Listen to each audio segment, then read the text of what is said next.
de esta charla, ¿sí?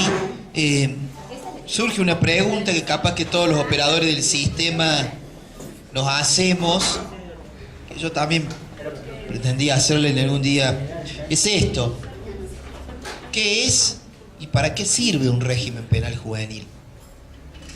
O sea, ¿cómo debiera ser realmente un régimen penal juvenil? Y la otra pregunta que me viene es: ¿puede un sistema penal juvenil alejar a los jóvenes del delito? No, no. Salvo que tuviéramos sistemas de protección muy fuertes. Pero tampoco, en definitiva, va a ser la solución. Pero si hubiese posibilidad de derivación a esos sectores de protección, quizás que trabajaran fuertemente. Entonces, comencemos por explicar en dos palabras en qué consiste un régimen penal juvenil.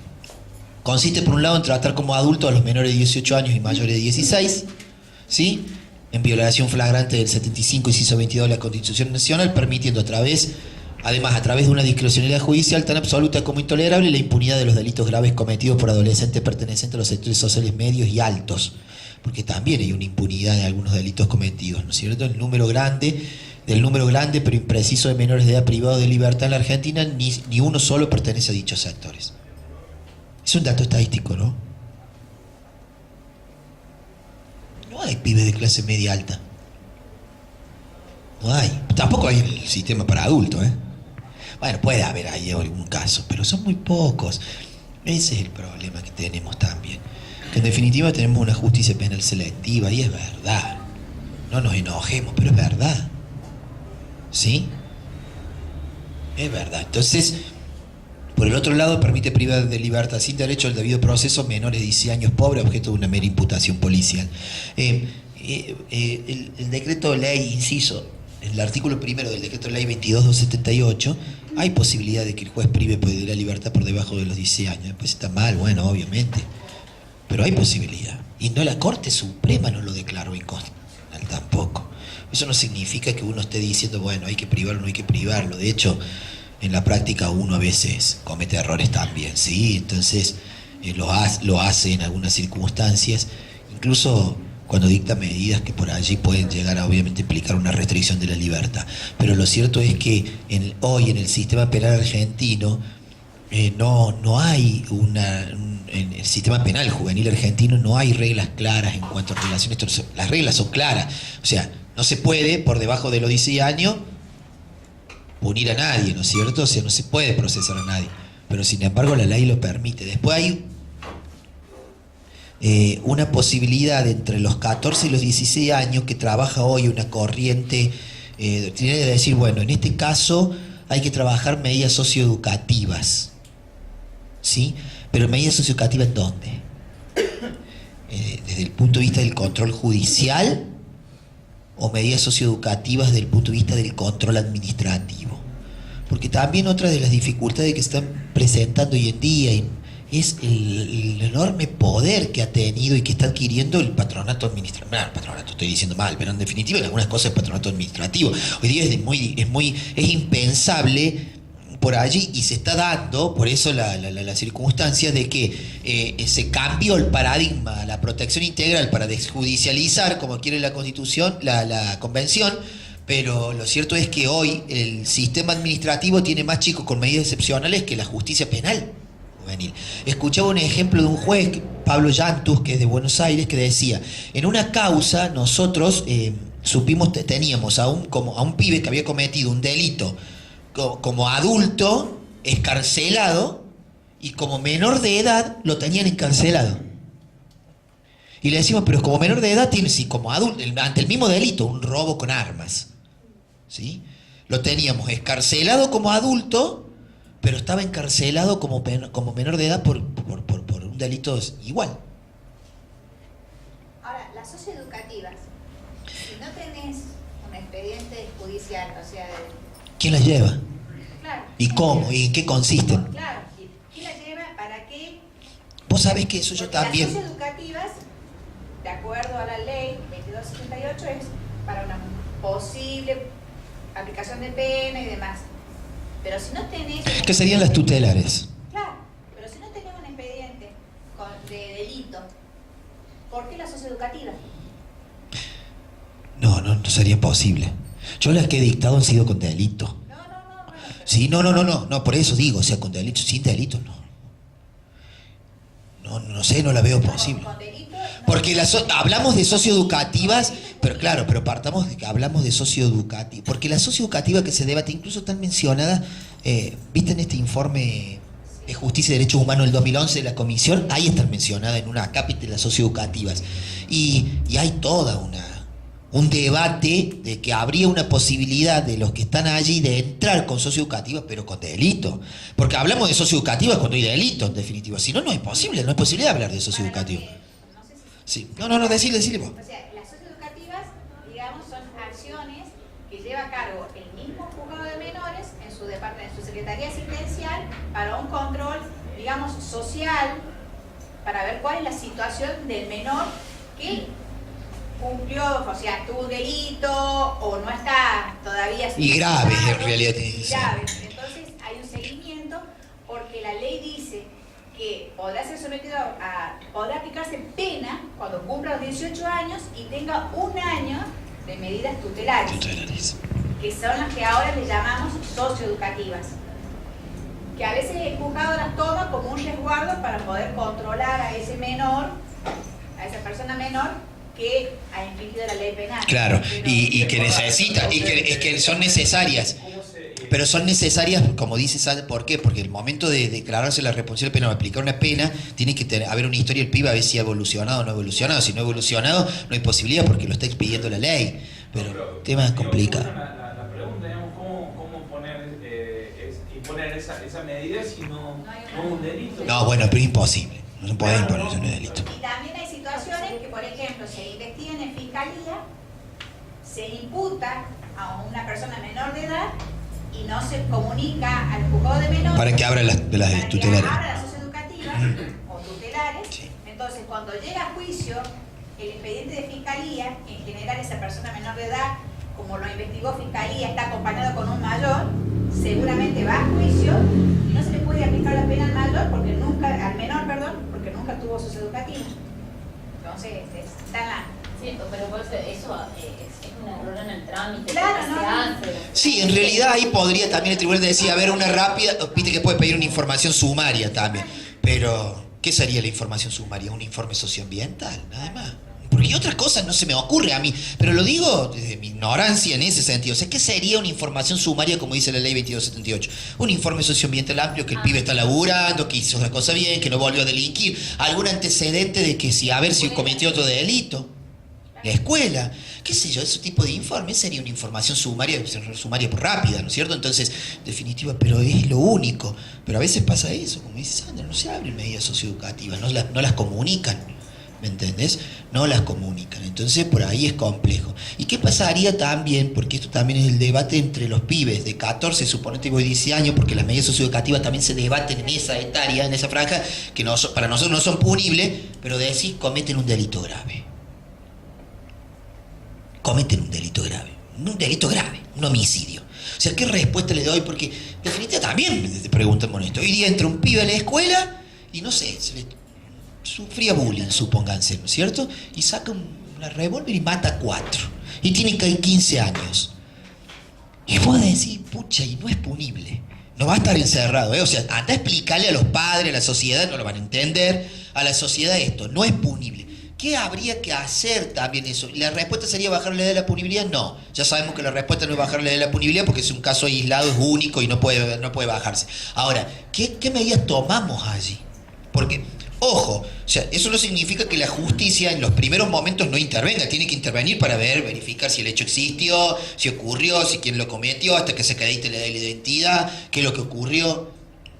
Eso no estamos exentos, pero llegamos a la circunstancia de que este crimen, ¿sí? O esta violación, como quieran, no sé, un delito grave estamos hablando, fue cometido por una persona por debajo de la edad punible.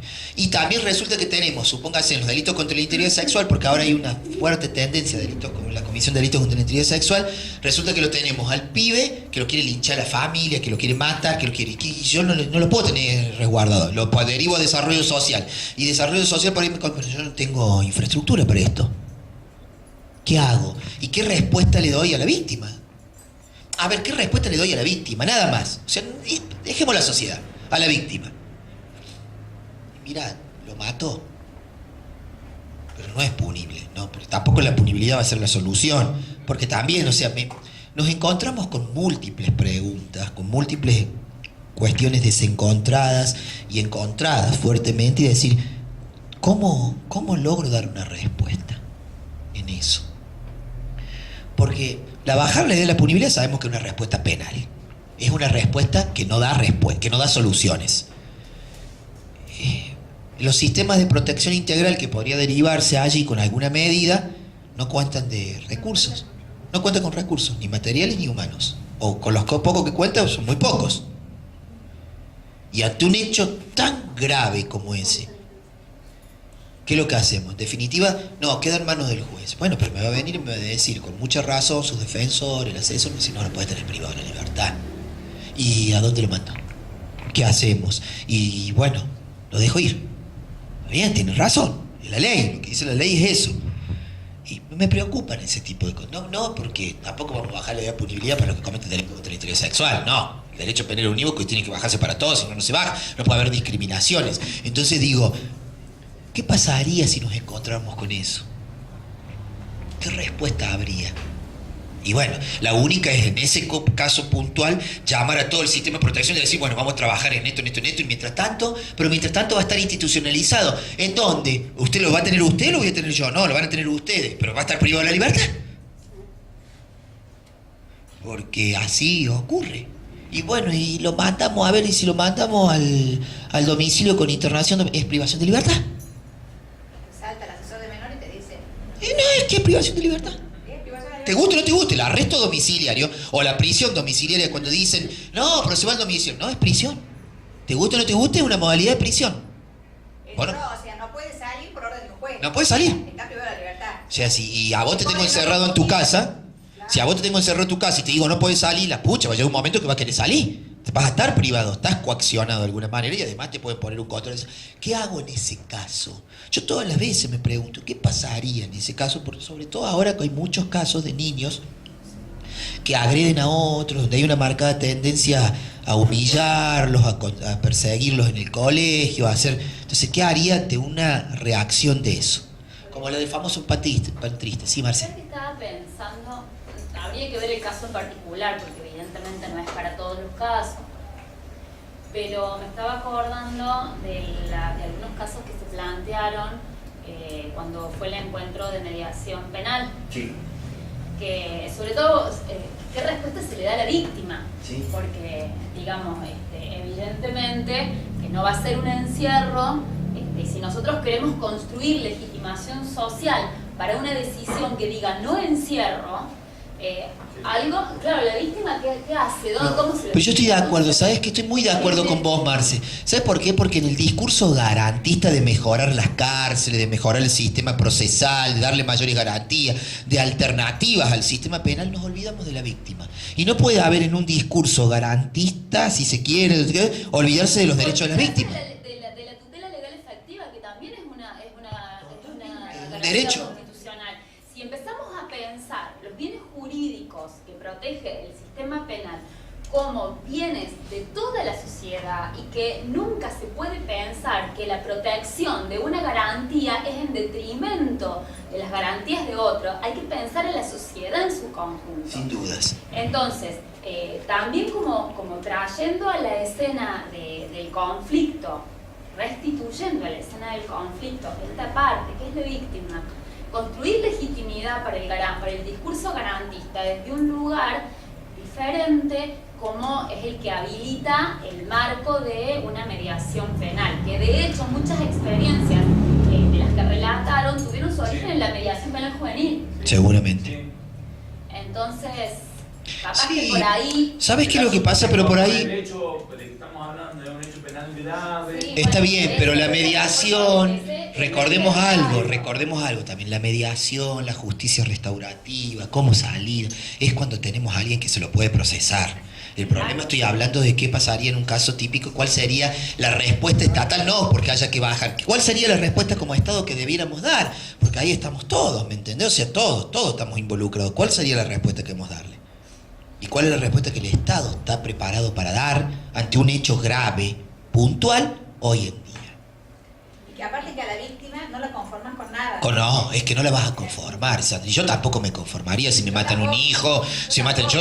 La verdad es que a veces vos me preguntas, che, bueno, vos hablas de la... Porque uno habla de muchas cosas.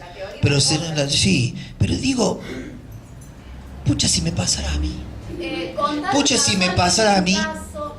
Contaron casualmente un caso, si alguien vino, no me acuerdo, este hombre de Salta, que traía un caso en el, que hablaba de un homicidio culposo de una niña de, no sé, 12 años, el chiquito era, o sea, el victimario menor de edad, de una situación muy complicada, encima complicada la situación porque los padres de la víctima, muy mal entre ellos, y bueno, y contó la experiencia que hay veces que uno no, porque no está acostumbrado, porque siempre estamos acostumbrados a abordar los conflictos sociales desde el mismo paradigma, sí. No sabemos lo que puede salir, incluso de una situación ahí, contó el caso, pero nos tenemos que animar a ver de qué se puede hacer. Es terriblemente difícil, es dificilísimo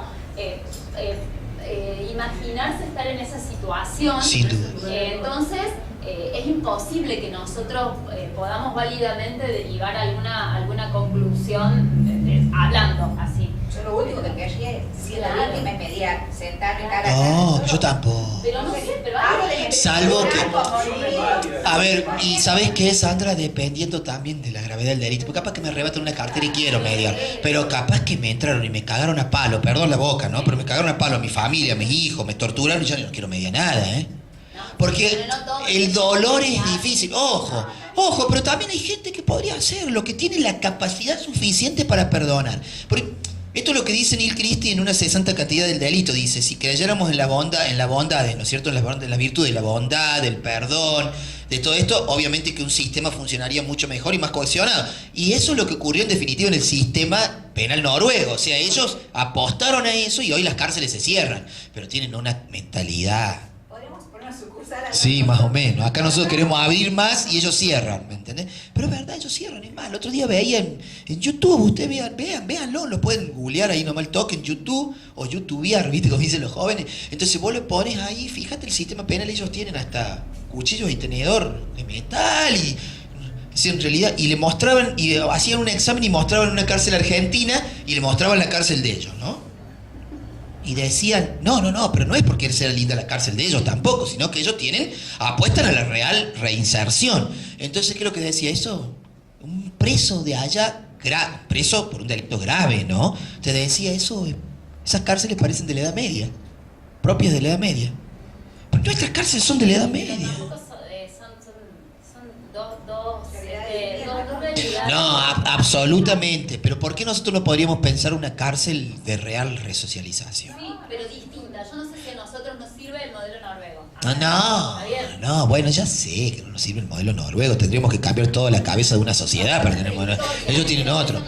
Pero por supuesto que tienen otra historia, sin dudas. Pero digo, a ver, podríamos mejorar un poquito los sistemas carcelarios. Si no hacen nada, si, ustedes lo saben, lo sabemos todos nosotros. O sea, más allá de eso, de ese mensaje de lo que es el sistema carcelario, tampoco podemos desconocer que hay mucha gente que trabaja en pro de los... Exactamente. O sea, también que tiene muchos defectos, tiene muchos problemas, pero hay mucha gente que le pone ganas, que propone trabajo. Todos los días. Que le brinda educación, que le brinda asistencia religiosa a los presos y todo lo demás.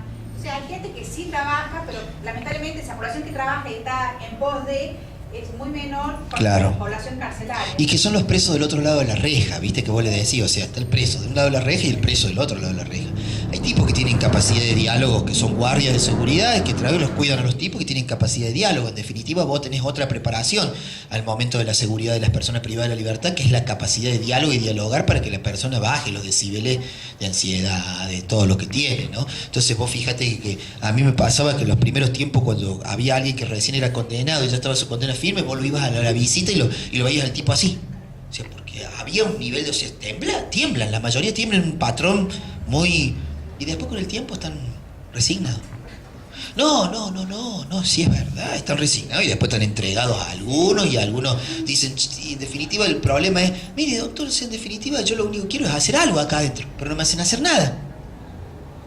Porque no hay posibilidad, porque además la fajina por ahí, que está bien que es un sistema de premios y castigos, pero la fajina es para algunos pocos, no para todos. Algunas posibilidades en la cárcel es para algunos pocos, algunos simplemente cocinan, están en el casino, que le dicen lugar casino, y cocinan solamente para algunos, ¿sí? Su producto del laboral, del trabajo, no sale nada. Hay algunos que tienen buenas ideas en las granjas, pero no sale nada. Se explota poco porque no hay guita, no hay plata. Cuando en algunas inspecciones que yo he hecho en el servicio penitenciario junto con Alicia Cabanillas, con la Eli, por ahí encontrábamos tomates podridos, que les daban de comer eso. O una vez llegamos y estaban sirviendo la comida a los internos en un pote de helado de esos, ¿viste los potes de helado? Yo ahí, o en una cajita, una vez vi de cartón. Ahí le tiraban. Los tipos salían y comían con la mano, No había cubierto, no había nada, pero eso se supone que no sé, se tomarán las precauciones de que no haya cubiertos de alguna otra cosa, no sé, o se lo verá ahí, pero o sea, no pierden la dignidad las personas. Ese es el problema.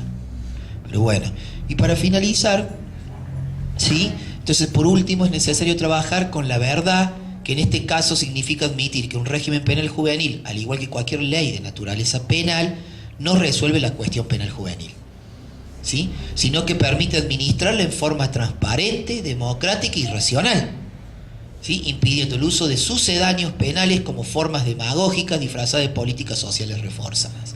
O sea, no resuelve el problema penal, pero de última le da un marco de garantía a quien entra al sistema penal, y así debiera ser, ¿sí? Entonces ha quedado sobradamente en evidencia que cuando el Estado no comienza por dar respuestas serias, la sociedad en sus peores expresiones termina dando respuestas brutales. Es verdad. Y por eso el año pasado, o tal vez este año, vieron el médico que les mencionaba recién que mató al tipo que le quiso robar en Buenos Aires, que además está preso la víctima, que le pasó con el auto por encima de la pierna. O sea, pasó todo eso, está preso él. Bueno, está bien, habrá que ver si hubo un exceso o no hubo un exceso, pero ¿quién da respuesta? La sociedad. Cuando empezaron a ocurrir los linchamientos, recuerdan también esto, que era moneda corriente, o la justicia por mano propia, la mal llamada justicia, porque eso no es justicia, eso es venganza, ¿sí? Entonces, cuando no da respuestas el Estado, no solamente a través de la ley penal, sino con alternativa a la ley penal, la sociedad termina de darlo de una forma brutal. Me parece que son cuestiones que hay que empezar a debatir. Uno no tiene las respuestas, nunca las tiene. Todos los días aprende algo nuevo, todos los días reflexiona sobre errores que comete. Yo he cometido muchos, seguramente todos cometemos muchos, y hacemos cosas por allí que muchas veces pensamos que no las haríamos y las hacemos, echamos manos a lo que podemos, pero eso no implica que no cometamos un error y que no estemos haciendo mal las cosas. Hay que tener la capacidad también para reflexionar y decir, esto lo hice mal, no hay que hacerlo más, esto no corresponde, o esto debo exigirle a los estados que lo cumpla de alguna manera, porque bueno, medianamente como pueda es lo que dice la ley, ¿no? Bueno, eso es todo por hoy. Ya nos queda la clase el 21 y finalizamos este curso. Muchas gracias.